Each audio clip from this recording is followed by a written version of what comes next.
হালুয়া শবে বরাতে যেভাবে ধুমধাম করে তৈরি করা হয়, অন্য মাসগুলোতে কিন্তু এরকম গুরুত্ব বা ধুম থাকে না। বুটের হালুয়া শুধু স্বাস্থ্যকরই নয়, সুস্বাদুও বটে। যাই হোক, এই ছোলা ডালগুলা 3 ঘন্টা ভিজিয়ে রেখে সেদ্ধ করে শিলপাটায় বেটে নিয়েছি। এখন কয়েক টুকরা দারচিনি ও এলাচ দিয়ে দিব, আর তেজপাতা কয়েকটা ছিঁড়ে দিব। অনেকেই মিষ্টি খাবারে লবণ দেয় না, আমার কাছে লবণ না দিলে স্বাদটা পরিপক্ক হয় না। সবার আগে দিয়েছি 3 টেবিল চামচ ঘি, যদিও এটা স্কিপ হয়ে গেছে। এখন দিয়ে দিব টেস্ট অনুযায়ী চিনি ও কোরানো নারিকেল। নারিকেলগুলা স্লাইস সাইজ করে কুড়িয়ে নিয়েছি, যাতে দাঁতে কামড় লাগে। কিছু ঘনদারে নারিকেল কুড়ানি আছে, ওটা দিয়ে কুড়ালে নারিকেল ঘিজি ঘিজি আর ভর্তা ভর্তা হয়। এরকম নারিকেল কুড়ানো দিলে হালুয়াতে নারিকেলটা বোঝা যায় না।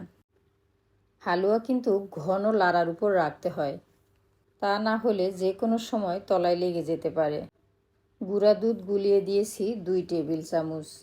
লিকুইড দুধের চেয়ে গুঁড়া দুধে হালুয়ার টেস্ট বেশি আসে। দুধ অ্যাড করার পরে হালুয়া কিন্তু একটু লুজ লুজ হয়ে গেছে। এই পর্যায়ে হালুয়া কিন্তু ঘন ঘন লাড়ার উপর রাখতে হবে। আমি বারবার হালুয়াগুলো ফাঁক করে দেখতেছি তলায় লেগে যাচ্ছে কি না। হালুয়া বানানো খুবই সহজ, কিন্তু পর্যাপ্ত ধৈর্য নিয়ে বানাতে হয়। জালের একটু তারতম্য হলেই পুড়ে যায়, আর পুড়ে গেলেই পুরো স্বাদ নষ্ট হয়ে যায়।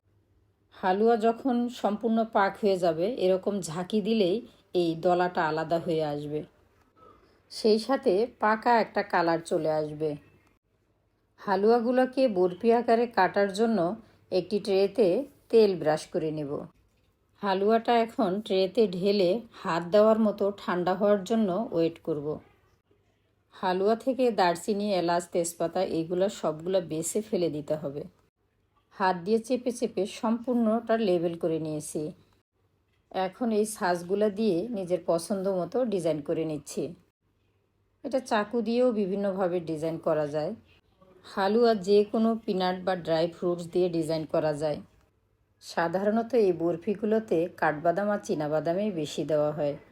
ছাঁচগুলো দিয়ে কাটলে বিভিন্ন ডিজাইন হয়, বাচ্চারা খেতেও কিন্তু খুব পছন্দ করে। এভাবে বক্সে করে নর্মাল ফ্রিজে রাখলে 10-15 দিন খুব ভালো থাকে। মিষ্টি খাবারগুলো ফ্রিজে রাখার পরে কিন্তু টেস্ট বেশি হয়, হালুয়াও কিন্তু এর ব্যতিক্রম নয়। যাই হোক, ভিডিওটি ধৈর্য নিয়ে দেখার জন্য ধন্যবাদ। ভালো থাকবেন। আল্লাহ হাফেজ।